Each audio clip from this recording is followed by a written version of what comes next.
trust no one. You found it.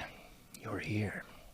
You're headlong down the runaway train that is the AnomicAge, and I am your host, John Age. Happy to be back with you once again in the not-so-wee hours of the PM. AnomicAge.com is where you can find all things me. Please like all the likes, subscribe to all the subscriptions. If you're looking at the homepage there now, you'll see that our guest is none other than Mr. Michael Williams. He'll be getting to all things Beatlemania, Tavistock Institute, and Culture Creation.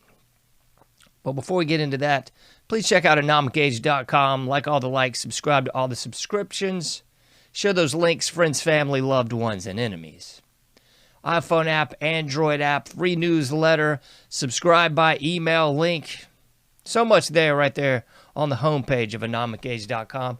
If you can't handle the full 1 hour edition with guests, I recommend the information breakdown segments. They're only about 30 minutes and they cover a variety of topics.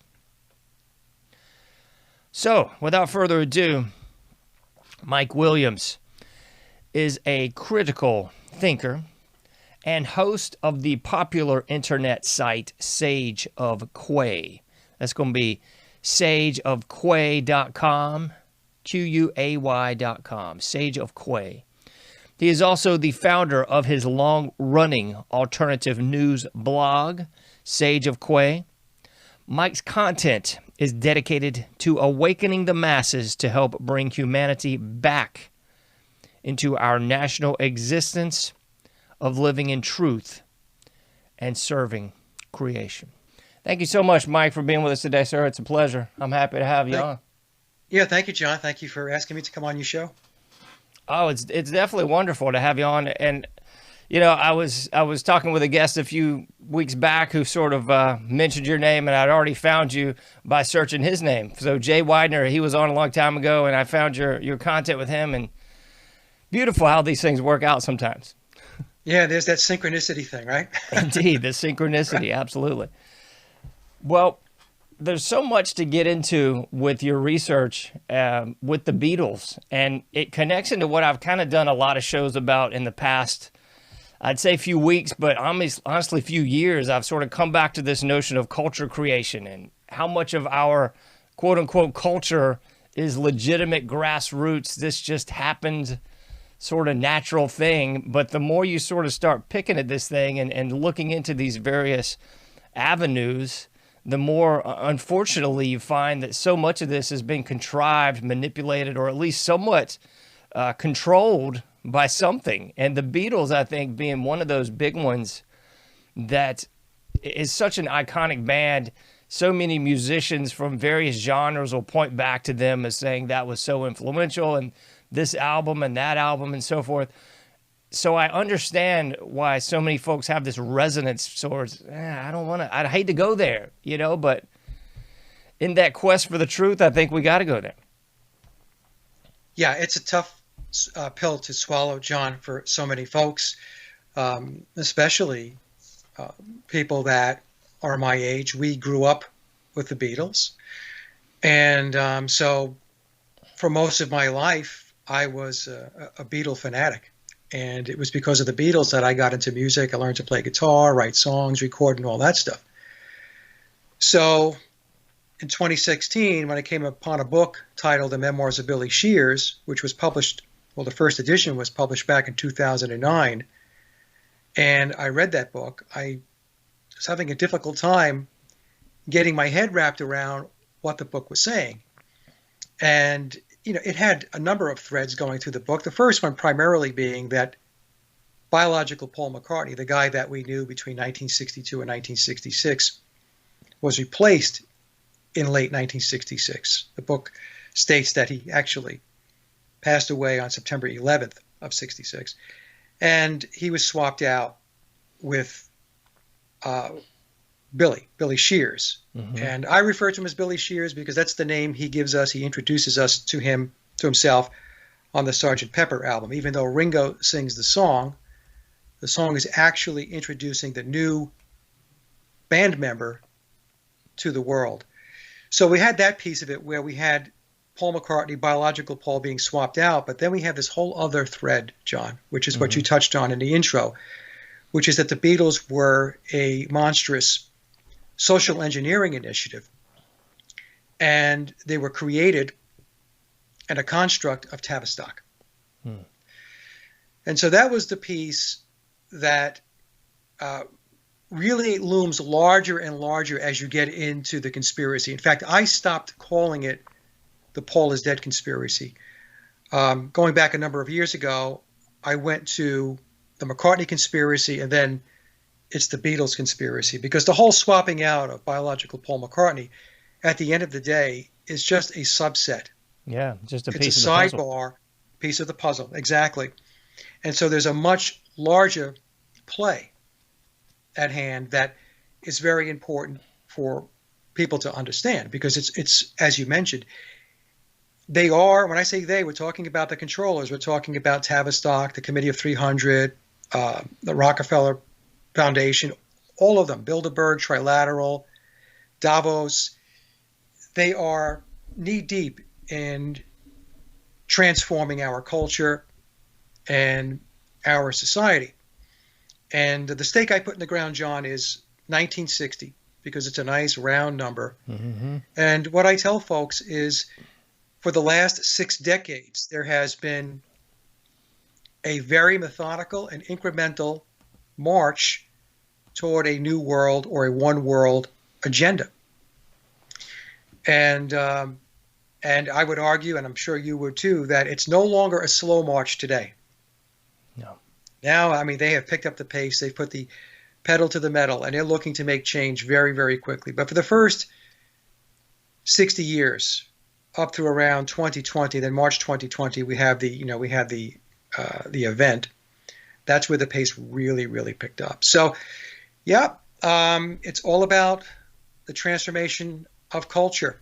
And as you mentioned, very little of the culture that we exist in and we interact in on a daily basis is organic, because they have created so much of what's all around us and what it is that we're plugged into, that it's their system that we're operating in, and their system is loaded up with deception. I mean, it's funny that you put that demarcation at 1960, because that's pretty much where I put it as well, and I'm sure other people also. But so much happened between that point and where we are today. I mean, I've done shows on this stuff where you look at the no-fault divorce laws, introduction of the pill, drugs, legitimization of drug culture, Watergate, what am I leaving out? Abortion. Yeah. Another undeclared war with Vietnam rolls us into the Middle East. And I mean, we could just keep checking these boxes off. But so much of that was out of the culture that I would argue, and probably you as well, that was just created at 1960 from so on to where we are today. It was just, I mean, you look at the 50s, and there was a little bit of harbingers of things to come with Elvis and Jerry Lee Lewis and Sun Records. But then you hit 1960, and it just sort of really goes downhill, snowball effect, if you will, to where we are today.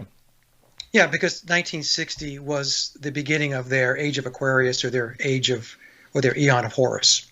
And so that's when they buckled down, and they decided that it was going to be a straight march toward their goal line, which is to achieve their age of Aquarius, or their version of it, I should say, which is the eon of Horus. It's Aleister Crowley's eon of Horus. And all the things that you rattled off. And one of the most significant events, John, that took place goes back to the Kennedy assassination. Yeah, I left that one in out. 1963. That was a huge, huge turning point, especially with regard to the American psyche. Because at that point, when Kennedy was elected president, there was a lot of upbeat, there was a lot of hope, there was a lot of people were filled with inspiration that things were really going to take off for the country. And then when Kennedy was assassinated, that was popping the bubble, a big bubble. And when you take a look at what's happened since the Kennedy assassination on November 22nd of 1963, as you mentioned, there's just a litany of events that have taken place. And these are all things that they control. We talk about, political events, military, medical, the education system. I mean, we could just go on and on and on. These are all part of the internationalist apparatus that controls the world. We used to call it the shadow government, the deep state. I mean, today they're front and center. They make no, they're not hiding anymore. We can see the World Economic Forum is out there front and center talking about all the things that they want to do. And so, yep. Yeah, I mean, I don't want to get off on too much of a jag, but absolutely the trauma-based mind control. And I know Naomi Klein did a whole book, The Shock Doctrine. And I think for so many people, the shock and that trauma-based mind control kind of began with that JFK assassination and then rolled into RFK, MLK, and John Lennon and attempt on Reagan and 9/11. It just keeps on with more and more trauma. But for so many people, the images on the television screen in the JFK assassination really burned and seared into their psyches and really changed, like you said, a whole generation of people. I mean, my parents and grandparents, everyone in that generation always went back to that moment and said, well, that's kind of when it all changed. All thought, all trust in government, all legitimacy of anything was just sort of put into question with that one event. Yeah, in fact, I remember I was only 4 years old in 1963, and I remember very clearly watching the television set. It's seared in my memory, some of the events that took place when it was televised. So I was only 4. So when we talk about how it can affect, how it's trauma-based, and it has a lingering effect, it definitely leaves an impression. And if I was only 4 and I remember it, then people who were much older than I was are going to have a much greater recollection of that day, and it could potentially have more of an impact to them emotionally and mentally going forward. And then if you put these pieces together again, you're looking at JFK in 63, and then by 64, we're at the helm of what they term the British invasion, with the Rolling Stones, the Beatles being that cornerstone band of that, and many others to follow. Yeah, exactly. So the reason why I brought the JFK piece into it is because it was a major event. That's number one. Absolutely. But number two, the Beatles were a logical step from a mind control perspective to go from the JFK assassination to this wonderful thing referred to as Beatlemania. Escapism. Right, escapism. So it took a country, because when the Beatles came to America on February 7th of 1964, it was referred to as the Beatles conquering America. Mm-hmm. Right? They pick and choose their words very, they have meaning. You just can't schlep it off and say, well, it doesn't mean anything. There's intention behind their words. And so when the Beatles arrived, it was right off the heels of the Kennedy assassination, and that's part of the perpetual state of trauma-based mind control and conditioning that takes place in the world. Yes, no doubt.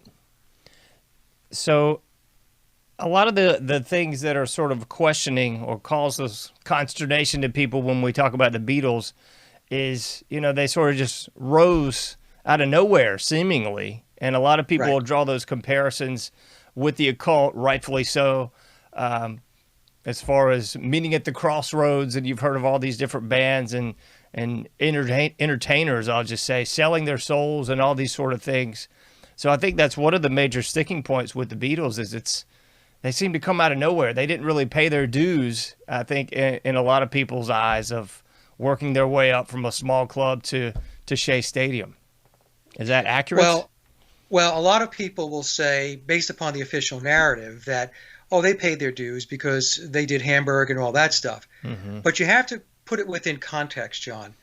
They arrived to do their first gigs in Hamburg in August of 1960. They then landed in America, as I mentioned before, to conquer America on February 7th, 1964. That's only 3.5 years. Mm-hmm. So they went from obscurity in August of 1960 to a trajectory that was just amazing. to landing in America in February of 64.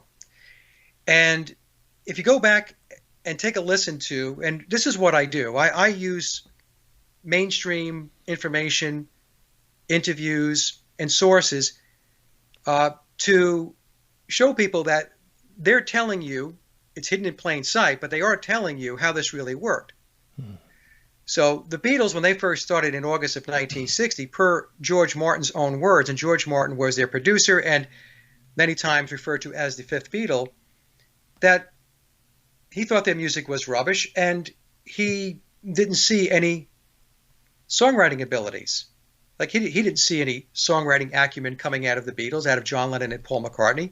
And of course, at the time in 1962, when he met them and then ended up signing them, George Martin was a big-time producer, and he would know if he ran across a group or an artist that had ability, songwriting ability, and he didn't see it.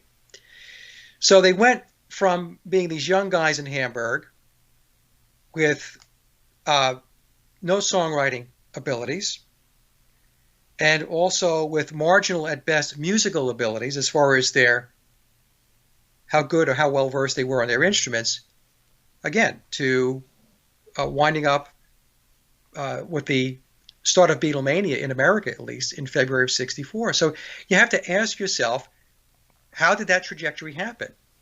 Was this organic? Did four guys that were bouncing around in Germany, who at the time were living in squalor and playing 7 or 8 hours a night? I mean, there's an interview by Pete Best where Pete says that they would be at the venue at 6 p.m. They would play for 7 or 8 hours. They would then go to sleep, and they would wake up at 3 p.m. in the afternoon and have to be back at the venue by 6 p.m. So that left a window of 3 hours between when they woke up and when they had to be back at the club in Hamburg. So the first question you've got to ask yourself is, who was writing music at that time? Nobody was writing music at that time. And in fact, the Beatles were just a group of four guys, young guys, that were doing what four young guys would normally do, who were in a band away from home in Germany, in Hamburg, which, the area that they were in was really, it was like the red light district. There was a lot of prostitution. There were bars all over the place. So, they were in an environment where what wound up happening was the Beatles kind of embraced that environment as four young guys in a band. Yeah. A lot of people don't want to go there, or they don't know about that piece of the history, because when you talk about it that way, then it doesn't put them in this propped up, illuminated light in which most people see the Beatles as these creative, prolific, genius songwriters, especially when we're talking about John Lennon and Paul McCartney. So there was a lot of stuff that went on, John, between August of 1960 to the time they made their way over to America in February of 1964. They did a Decca demo, January of 1962, and Decca declined to sign them. They weren't impressed. And then when George Martin first met them, tapes were given to him by Brian Epstein, and George Martin said, not interested, not going to sign them. And then in the Memoirs of Billy Shears, the book I mentioned earlier, it tells us that George Martin was overruled. In other words, he received a call from a superior, whether it be at EMI itself or within the corporate structure of Freemasonry, and said, look, you're going to take him on. And from that point on, George Martin, I refer to him as the managing director of the Beatles' psychological operation, this social engineering initiative, was responsible for making the Beatles what they became. Yeah. And that includes employing outside songwriters that were on the Tavistock/EMI payroll to write the songs. And also they hired session musicians to record the songs. So from 1962 through 1966, the Beatles, I will say, wrote very little, if anything. I lean toward nothing in that period, because all the songs were written by outside songwriters or ghostwriters, and the songs were recorded by session players. I have an interview. I'm working on a presentation as we speak. And there was an interview that John Lennon and Paul McCartney did back in August of 1966. And it was the same day that they released their seventh album, Revolver. And then in that interview, Paul McCartney states that they were limited as a group and not all that good musically. And so you have to ask yourself, at that point, when we're talking about Revolver in August of 1966, for one of the main songwriters of the greatest band, what many people consider to be the greatest rock band of all time, to state in an interview that they were limited as a group and not all that good musically, well, that flies in the face of the picture of what the official narrative wants to present to the public, that they were prolific geniuses, musical geniuses. So, it's one of those situations where you have to ask yourself, it was a truth bomb, yes. Was it revelation of the method? Possibly. So it's a very interesting story, John. When you get away from the official narrative and you start digging into what was really going on, it becomes very, very interesting. And I think a lot of people don't want to view it through that lens. I think it goes back to sort of our belief that it all just happened. But if you look at the music industry as an industry, that's what it is. These big corporations want whoever the public view of it really doesn't matter. They want whoever the person that can sell their product the best. That's the bottom line. Whether they're selling candy bars or a song, they want that best face forward, and they'll sort of fill in the blanks with the musicians, the songwriters, the stage, the lights. It's all a show, folks. It really is all a show. And it's really the bottom line is money. But in this instance, I think it's sort of multifold. It's that Russian doll sort of one thing and the other, because it's not just money. It's about the control. It's about culture creation, the evolution of the counterculture that came out of the 1960s. It's so much rolled into this one thing. It's not just a grassroots thing. I mean, just to keep hitting that point home. Yeah, well, the social scientists, they play on human emotions, right? Mm-hmm. And who doesn't like the official narrative's version of the Beatles story? Yeah. Organic, four lads from Liverpool. They connect with a record store owner. They get signed by a major label under the tutelage of George Martin, and they become this brilliant band, and they achieve unparalleled fame and fortune. It's a great story. I call it the Cinderella story. It's a great story. Who doesn't want to like that story? But this is what the social scientists at within Tavistock, within the controlling apparatus, this is what they do. They play on what they know people want to hear, how they want to feel. Mm-hmm. And then they present a narrative that matches up with what they know people will buy, what they will just absorb and take in. But to your point, and you're absolutely right, the music industry, the entertainment industry is a business. And not only is it a business, it is one of the most ruthless businesses to operate within, because everything is about money. Everything is about a product and getting the best product out the door. So it's naive for people to believe that these record companies are going to spend their time jerking around with a bunch of musicians and artists and bands that are not going to bang out as efficiently and as effectively as possible the product that the record company or the label needs to get out the door. It's just not going to happen. So what are they going to do? They're going to do what every company does. They're going to tap the best resources and skills to bring forth the best product. So they're going to tap their best songwriters, ghostwriters that they have on tap. They're going to bring in the best studio players that they can get their hands on to get these songs recorded and to get them as near to perfection as they possibly can.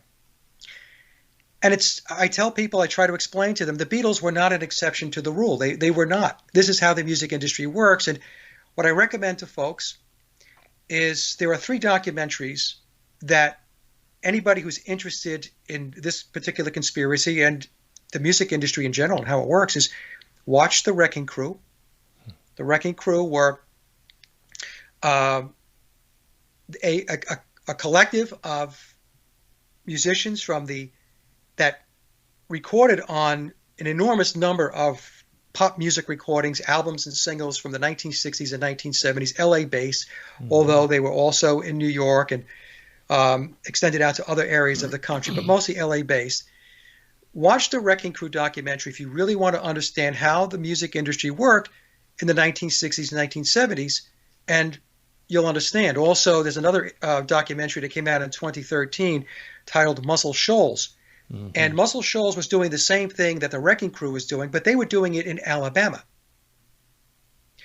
And then if you really want to understand how the music industry works from 1980 going forward to current day, the documentary Hired Gun, I recommend. So those 3 documentaries, The Wrecking Crew, Muscle Shoals, and Hired Gun. And so it's another situation, John, where the documentaries themselves are revealing the truth about how it all works. And what always blows my mind is I have people that will take my suggestion and watch the documentaries and then say, yeah, but it doesn't apply to the Beatles or it doesn't apply to the Rolling Stones. They've got sacred cows no matter what. Yeah. So, and of course we have Bernard Purdie. Bernard is one of the greatest studio and session drummers of all time. He came out in the late 1970s and said that he drummed on 21 Beatles songs. He was hired by Brian Epstein to fix the tracks. And Bernard has not come off that story in over 45 years. In fact, he released a book. I think his book was released in 2014. It was titled Let the Drums Speak, and he dedicated an entire chapter to the Ringo Starr controversy or the Ringo Starr conspiracy. And it had to do with Bernard coming out and saying that he drummed on 21 Beatle tracks. I had a source of mine who was related to, I say was because Ronnie Verrill passed away a number of years ago, to Ronnie Verrill, who was another great session drummer in the UK. And this person came forth and they wrote me. They had been writing me for a while. And after I released my big presentation in April of 2020, Did the Beatles Write All Their Own Music? This person wrote me and said, Mike, now that the cat is out of the bag, my relative, Ronnie, also drummed on Beatles songs. So now we have Bernard Purdie and we have Ronnie Verrill drumming on Beatles songs. The official narrative tells us Andy White drummed on Beatles songs because George Martin, the producer, hired Andy to play on P.S. I Love You and Love Me Do on the 1962 recordings. And I've argued that I don't believe George Martin hired Andy White to drum on just 2 songs. I think Andy White was a go-to drummer that George Martin used whenever he was doing studio recordings. And Bernard Purdie ultimately came out in the early 2000s in an interview and said there were 4 drummers on the Beatles' music, and I believe Bernard was referring to the early period, 1962 to 1966. And said there were 4 drummers on the songs, and Ringo was not one of them. Wow. So there you go. So I'm just giving some folks some of the background, to what it is that I've gotten into and the stuff that I presented. But, like I said, it's a wild story. It really is. One aspect I wanted to touch on, and I think it makes perfect sense to me anyway, is this sort of metamorphosis process that you see. I think I would say starting with the Beatles, but you see that through so much of music, whether or not you're talking the Beatles, Miley Cyrus, Michael Jackson, just about anybody big name in the music industry seems to go through this metamorphosis, especially the Disney people. But I mean, I'll put that aside for a moment, where they came out on Ed Sullivan. I remember they just came off this Hamburg red light district. So they were not the clean-cut boys. If you believe the narrative, they were not the clean-cut boys that they were put up on Ed Sullivan with their proper suits and hair and everything was just perfect. And then you juxtapose that 10 years down the road to the heavily influenced by psychedelics, heavily pushing the drug culture, all sorts of Indian influence, the beards, the longer hair, and they seem to have gone through this metamorphosis. Again, I'll say, just like you see so much of the big acts go through for generations now, multiple decades, we're seeing the same sort of trajectory. And I know some people are going to chalk it up, well, they grew older and they grew up and things changed, but it seems to be such a dichotomy of just polarization, like clean-cut boys to, yes, free love, free sex, let's do it all, maybe a little Satanism on the side, Yeah. So a lot of people will say, well, they just evolved as it went along, but that's not what happened. Yes, there was an evolution, but it was not an organic evolution. The evolution of the Beatles and other bands and other artists and entertainers is determined by the social scientists. So in the case of the Beatles, it's Tavistock. So they had to start the Beatles at a certain point where they were going to be accepted by the culture and the society at that point in time. So they couldn't show up in 1967 psychedelic garb in 1962. Mm-hmm. They would just be set aside. Nobody would pay any attention to them. So the way the social engineering works is they start at a point where there's a broad or as broad of an acceptance as they can possibly muster up at that point in time. And then people get acclimated. And then you get bombarded and deluged with the music. And now what's happening is that evolution that we're talking about starts to get more and more traction. And so what happens is a little more change is introduced. And then people accept that. And then a little more. And then that's accepted. So it's that incremental, methodical approach to change. They're not just going to hit people over the head with a hammer and say, well, this is what we're going to do now. No, they know that people require a period of acclimation. The masses do. And that's how it's done. And they do it, like you said, John, pick an artist. Pick any artist that is front and center, that is popular in pop culture, and you will see that metamorphosis. You will see that change take place where they started at point A, and then if you go 2, 3, 4, 5 years down the line, or maybe 10 years down the line, if they have a longer shelf life, you see a very different artist than what you were looking at 5 to 10 years prior. Mm-hmm. And oftentimes they do what I just call, they burn their operatives. They put them in such a horrible situation or cast them in such a bad light. It sort of destroys their career or their trajectory. And either they fade into obscurity, or in 10 years they show up on a golden oldies tour of, they've resurrected them once again, and here they prop them up and they're back again. It seems to be that same sort of thing. Well, I think what they do, and I'm pretty sure I'm correct, is they identify the usefulness or the shelf life of a particular artist, entertainer, or celebrity. And there are going to be those that are going to be long-term. Mm-hmm. The Beatles, the Rolling Stones, the Who, and so on. But then you're going to have the other categories of players, artists, and entertainers and celebrities that are not going to have that elongated shelf life. So they're going to serve a particular purpose at a particular time. And then once their usefulness has expired, they're tossed aside. Mm-hmm. That's why, a lot of them are just abused. They're abused through mind control. They're abused with alcohol and drugs.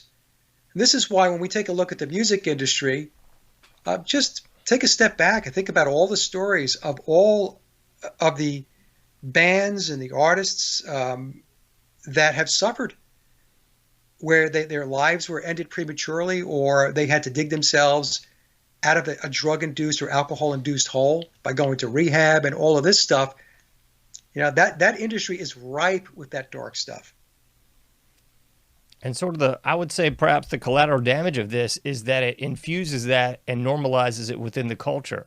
So yes. Other upcoming musicians are going to say, well, hey, Jimi Hendrix died and Jim Morrison died. They all died these tragic young deaths. I got to go down the same road in order to produce that same vibrant music, which I don't know if all that's true, considering you got the Wrecking Crew, you got just probably other organizations we don't even know about. I've heard sort of similar accounts of Motel Records with Barry Gorey sort of having these same sound crews, basically just pushing these artists out there, creating that beautiful Temptations bass line and all these lyrics that we like so much. Absolutely. So the artists are just the veneer. There's an entire machine that is behind the curtain to prop up the artists and that veneer. And the average person doesn't see what's behind the curtain. It's like trying to see if the Great Oz is behind the curtain. You pierce the veil. So most people, they don't do that. They just take it at face value. They believe the stories that are put out about how brilliant these songwriters are, these bands are, and all that stuff. And they have no idea how the industry really works. And you also, John, you hit on a good point, and you're right in the sense that what they do is they glorify a depraved way of existence, where sex, drugs, and rock and roll. We've all heard that. Sex and drugs and rock and roll. And so many young people buy into that because it's glorified, and they think it's cool, and they think it's a way in which to conduct yourself, and you're going to get ahead. When the truth of the matter is, it's just a way to break down society. It's just a way to dismantle the culture and societal values of a society that had traditional values, and looked at things in a much different way, in a much different light, going back to prior to 1960, because we put that stake in the ground. But that's what it's really all about. It's to implant in people's heads that that's okay when it's really not okay. But by you thinking it's okay, you're actually further enabling their agenda to destroy the culture and to destroy society. And so many people, they don't get it. And with the Beatles especially, I know this occurred a little bit with Elvis also, and it went on throughout his career, but with the Beatles, it's the first time that I saw just this complete insanity with screaming people and people passing out. And I think it sort of followed that same trajectory I was talking about with the mob mentality or the groupthink. So once they see people do it, whether or not these are actors, paid for provocateurs, or legitimate, it becomes this trope of, okay, well, this is what you do. You show up and you scream and you pass out and you throw panties on the stage and act like a total nut. And now that's just the norm. But if you turn back the clock with the Beatles, that was kind of the first time we saw that. And then that ushered in that new age of contrived rock stars, provocateurs, paid screamers. I mean, whatever you want to call it, it does seem to have been a big change point there with just the crowd and the group thing. Well, the Beatles, when it started with all of that screaming and the girls and all, that was contrived. It was a construct of Tavistock. In the very beginning, these girls were paid. They were bussed in and they were paid to do all the screaming. And then what they did was they would use their trickery as far as their photography and their cameras, and they would shoot at certain angles and close the frame so it looked like there was a lot of people there. And, so they went through all of that. But Tavistock and the controlling apparatus, but in particular Tavistock, because this is their line of business, their understanding of the human mind goes beyond most people's level of comprehension. So they know that humans have this uncanny knack to follow, to mirror, to imitate. So to your point, when all of this screaming was taking place, Tavistock knew that, hey, in the beginning we have to seed this with some money. But in short order, we're not going to have to spend any money, because once we get the thing going, people are just going to behave that way because that's how the person next to them is behaving, or that is the way to behave when you're at a Beatles show or you're at some concert. That's the way that you're supposed to conduct yourself. And it's manipulation. It's manipulation of people's minds because, like I said, they know exactly how people are going to react once they're shown a certain behavior. It's that old monkey see, monkey do thing. They start seeing Yeah. this as, oh, well, that's what you do. I mean, it's the same cues that a baby picks up on from their parents and their greater social group. It's crazy. Or it's just with any type of fad that even takes place, John. Right? When we talk about clothing, Yes. all of a sudden clothing just shows up. A certain type of clothing. This happened to me when I was younger with the bell bottoms and the psychedelic stuff and all that stuff in the 1960s. Where did that stuff come from? Was that organic? No, it gets introduced through the media. And now what's happened is now you have an entire population of people, especially in Western culture, who are wearing bell bottoms and psychedelic types of clothing and wearing their hair longer, growing beards and mustaches and all that stuff. It's all contrived. And with the Beatles, I think a lot of people look at them with the Eastern mysticism and the esoteric. But to your point and to your research, Paul McCartney being replaced could, and I would probably assume was, a bit of a ritual, a bit of a sacrifice, if you will, that you see, again, played out in so many different bands and groups over the decades. But I think that could be one of those first early sacrifices. Probably not on par with the halftime show this past year, but it was the 1960s more covert sacrifice. Well, in the memoirs of Billy Shears, it strongly alludes to biological Paul McCartney. When I refer to biological Paul McCartney, this is the Paul McCartney from 1962 through 66. Of course, he was there before 62, but I'm talking about when the Beatles had hit their point where they were leading into fame and being famous. So that would be 62 through 66. It tells us that McCartney and John Lennon entered into a Faustian bargain in October of 1963. So a Faustian bargain is a deal with the devil. Yeah. Or as Bob Dylan would refer, it's a deal with the chief commander. And so what the controllers did, if that is true, and my personal opinion, Jay and I talked about this, these rituals take place. Okay, a lot of people don't want to hear it. They don't like to think about it. They want to pretend it doesn't happen. But there's a lot of dark stuff that happens in this reality, folks. And as I mentioned, the music industry and the entertainment industry itself is ruthless, and it is very dark. So, the Beatles were prepped leading into their first album, which was released on March 22nd, 322, Skull and Bones, also Genesis 322. Please Please Me was released, and they got a taste of fame and fortune.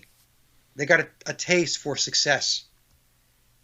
And then in October of that same year, 1963, that's when they entered into the deal. And what I try to explain to folks is, John Lennon and Paul McCartney at that time were two very young guys. Paul was 21 and I think John was 23. And they didn't know what they were getting into. But they went through whatever the ritual is comprised of, whatever the ceremony is, they went through it. And right after that, everything really took off. Then they released their second album with the Beatles on November 22nd of 1963. So think of the dates. March 22nd, Skull and Bones. Mm-hmm. And then November 22nd of 1963 was the exact day that John F. Kennedy was assassinated. Wow. Okay? So the Beatles as an entity are immersed in the occult. And so it's very possible that biological Paul McCartney was his death, if we are to believe that he died in September of 1966, September 11th, was a result of entering into that Faustian bargain. So we can look to the 27 Club for people that are familiar with early deaths of rock stars and entertainers. But just take a look at some of the other bands during the Beatles' time. We have Brian Jones of the Rolling Stones passes away. Mm-hmm. We have Keith Moon of The Who passes away. John Bonham of Led Zeppelin passes away. And we can go on and on and on. So the whole bit about entering into these pacts with Satan, with Lucifer, with the devil, whatever label you want to give this entity, Um, I believe these things are real, going to the crossroads. Mm-hmm. That's what it's referred to. So if we go back into the early part of the 1900s, we could look at Robert Johnson, who was a famous blues guitarist. And that's really when we talk about going to the crossroads, Robert Johnson is typically used as a starting point, even though I'm sure it wasn't. But from a music perspective, from a blues perspective, it goes back to the Robert Johnson story. But yet, so I believe the rituals, John, are real. And is it likely that John and Paul entered into some kind of pact? I would say that is also likely, because that's what takes place in the music industry and entertainment. You know, if you want to achieve real fame and fortune, I mean, you know, big time stuff, Mm-hmm. You're going to have to kiss the ring. And Bob Dylan, in his interview going back to, I think it was the early 2000s, with Ed Bradley from 60 Minutes, talks about the deal he made with the chief commander. Yep. Who do we think he was talking about? You know, so this stuff goes on, and it's dark. But, you know, I look at it this way, John. Some people don't want to hear it because it scares them. But knowledge is power. And the only way we're going to be able to dig ourselves out of this ditch that we're in worldwide is we have to have that knowledge base. We have to understand how the entities, the people, the organizations that are attempting to suppress humanity and keep us from being enlightened, you have to understand how they operate. What's their game plan? You know, so anyway, I know I went off a little bit on a That's perfect. tangent there, but yeah. And the Aleister Crowley information, I always found disturbing, because if you look at the history of Aleister Crowley and all the dark stuff he did, and then you sort of look at how did he play so prominently in the Beatles, in Led Zeppelin, and so many of these bands from that era, because even now he's an obscure figure that most people don't care about, haven't heard of. And I would say, especially if you look at the 1960s, I mean, there wasn't internet access. You couldn't just Google Aleister Crowley and figure this stuff out. I mean, he was a mystic from decades prior. How in the world did he play so prominently in so many of these bands if there wasn't, in fact, that occult influence, that occult connection? And then you got to look at the individuals in the bands. I mean, these folks were just, if you believe the narrative, just working class blokes from jolly old England. So how did they just happen to have all this bizarre esoteric knowledge, you know? Right. So the thing with Crowley is he was very well known, and I shouldn't say is very well known within the inner circle of the elite power structure, or what I refer to as the pyramid of power. Mm-hmm. In fact, his religion of Thelema, do as thou wilt, is the spiritual belief system and the philosophy, the religion of a majority of those that reside within the pyramid of power. Yeah. And Crowley was very, very well connected into the elite power structure. And he was working for British intelligence going back to World War I, and he was an accomplished occultist. And it was in his religion of Thelema, he talks about the eon of Isis, the eon of Osiris. The eon of Osiris would equate to the Piscean age, and the eon of Horus.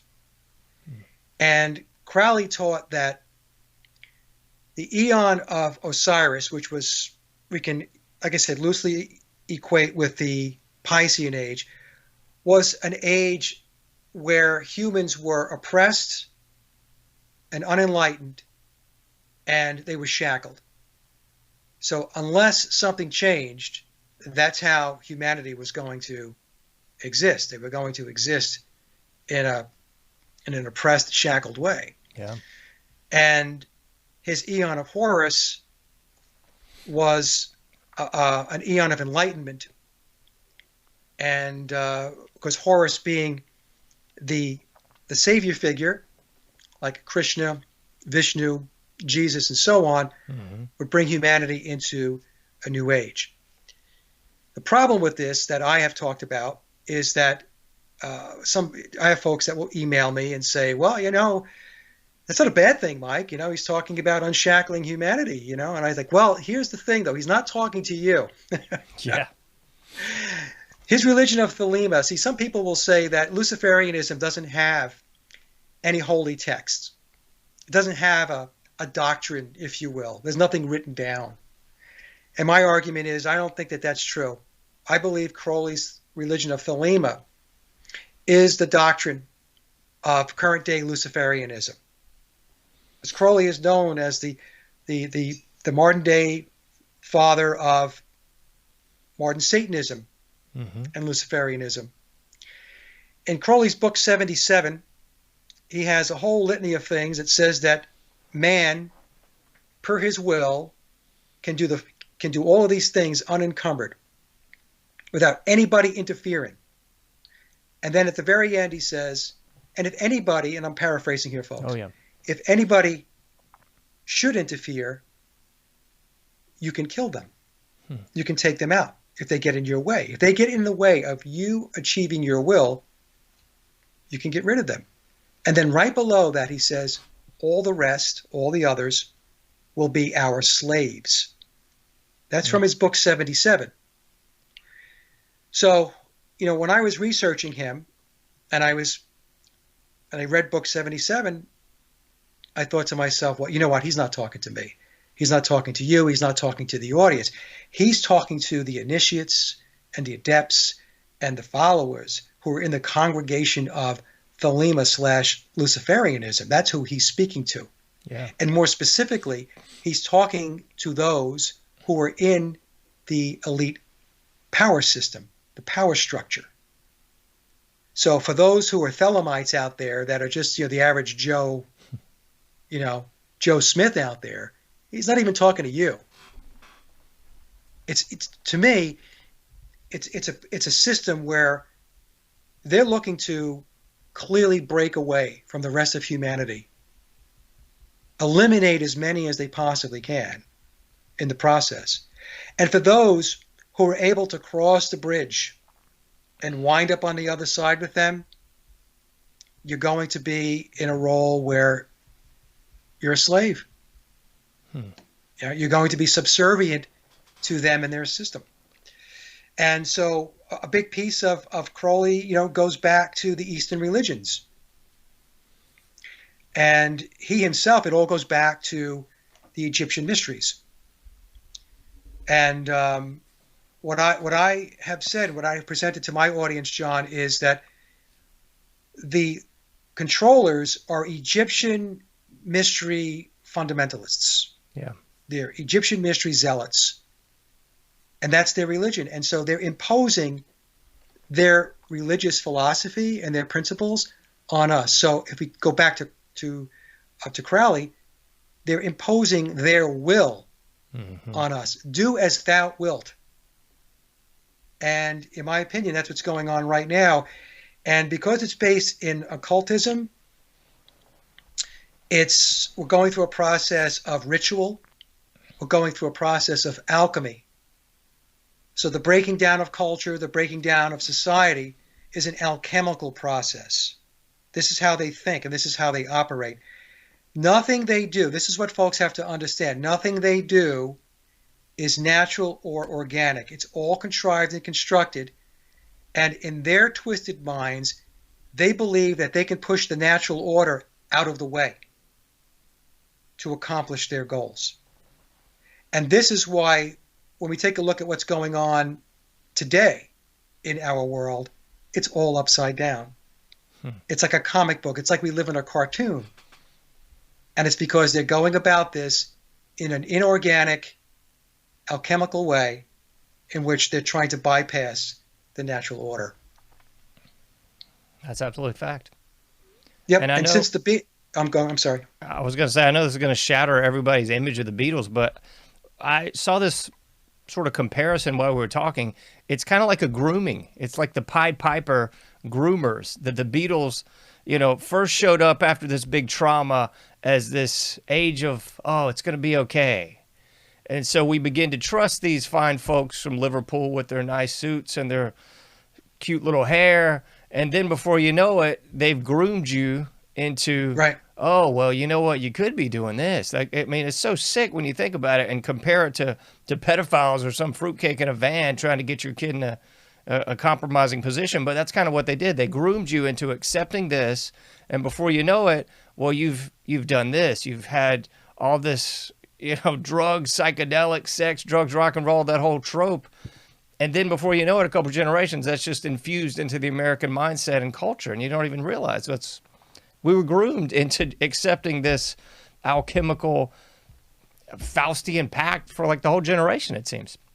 Right. And I should also mention that in the book, The Memoirs of Billy Shears, Billy alludes very, very strongly.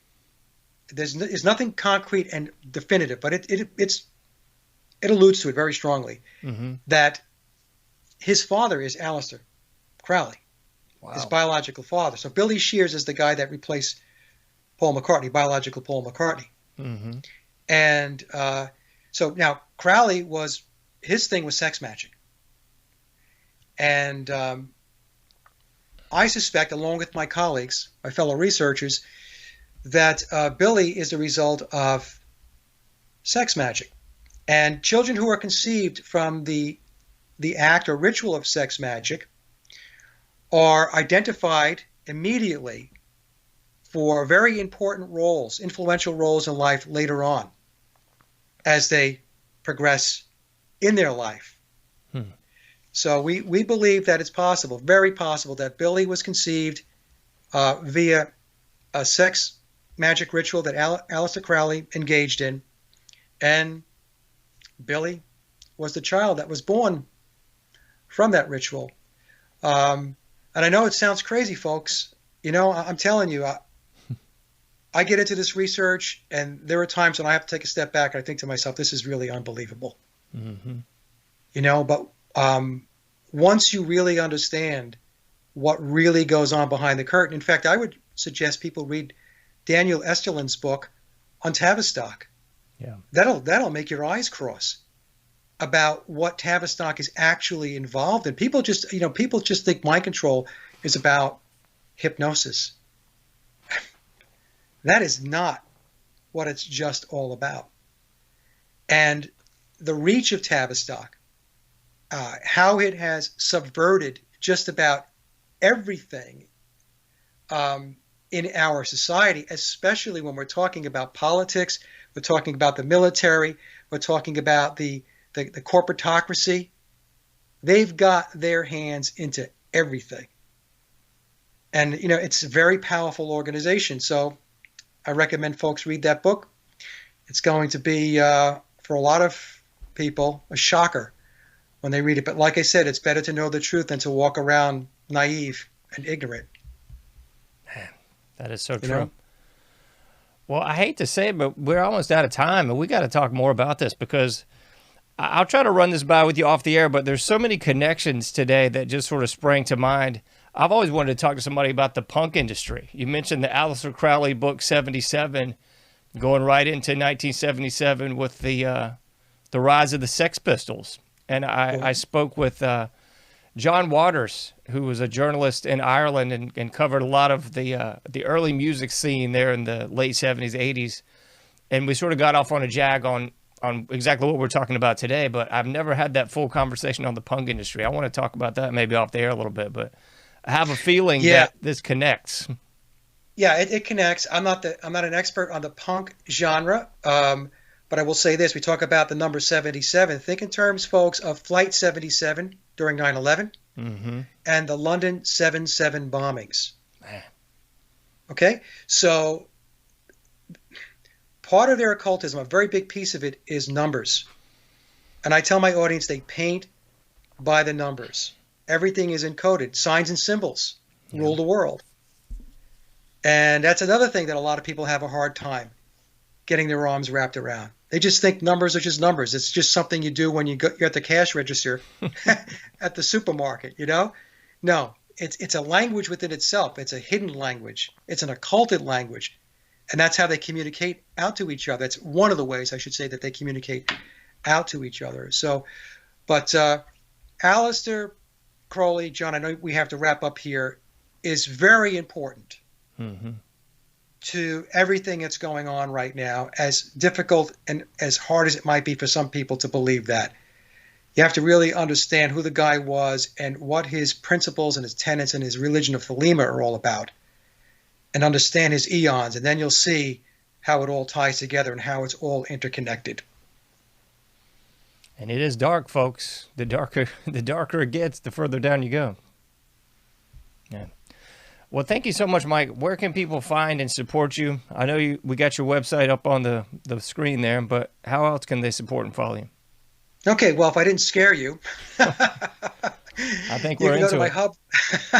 You can go to my hub website. It's Sage of Quay, SAGEOFQUAY, sageofquay.com. And it's one-stop shop. All of my links are there. The links to, all of my Beatle research, my main YouTube channel where I did a lot of work that had nothing to do with the Beatles, and also my music because, as I mentioned to John before I started, I'm also a musician. So everything is there.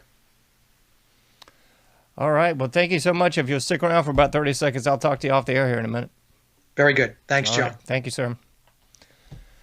Folks, we barely got our feet wet in this, but if you missed any of it, AnomicAge.com is where you're going to be able to find today's episode in its entirety. The MP3, if you just want to listen to it in the car, going to the gym, taking a walk, what have you, and definitely the video version if you'd like to curl up on the couch, nice cup of tea, and really get into some of this stuff because it's mind-blowing for sure. As I always say, you can't do everything, but you can do something. So please try to get out there and do your part. Until next time, I'll be seeing you sooner than later in the Anomic Age.